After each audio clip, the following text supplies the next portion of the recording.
যে এই লোকগুলোকে পাশ করতেই হবে, একটা বিশেষ দলের তাদেরকে পাশ করাতেই হবে। এবং তাদের কথাবার্তা আচার আচরণে মনে হচ্ছে যে তারা জিতে বসে আছে। এত বছর নির্বাচন করি, কিন্তু কখনোই আমরা এভাবে প্রেডিক্ট করতে পারি নাই যে আমরা জিতেই গেছি। জনগণ ভোট দেবে, কাকে দেবে, কখন দেবে, কীভাবে দেবে, সেটা তো জনগণ জানে। কিন্তু আগে আমি কীভাবে বলবো? আমরা জনগণের কাছে যাচ্ছি, ভোট চাচ্ছি, এর জনগণ ঠিক করবে তারা কাকে ভোট দেবে। কিন্তু ওরা ফার্মলি বলছে যে আমরা জিতেই যাব। আবার অন্যদিকে সরকার একটা বিশেষ মহল বলেছে ওদের তো সংসদে যাওয়া উচিত।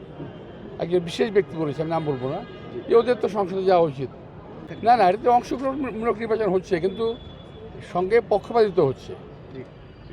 ঠিক আছে, আমি পক্ষপাতিত্বের কথা বলছি যে এই পক্ষপাতিত্বটা খুব খারাপ। এবং সরকারের একটা মহল যদি এই কথা বলে যে এই সমস্ত ছেলেদের তো সংসদে যাওয়া উচিত, ভোট পাক না পাক তাদেরকে কি তারা পাঠাবেই? একজন প্রার্থীকে ফেল করিয়ে দিয়ে একটা ভুয়া রেজাল্ট নিয়ে তারা সংসদে যাবে?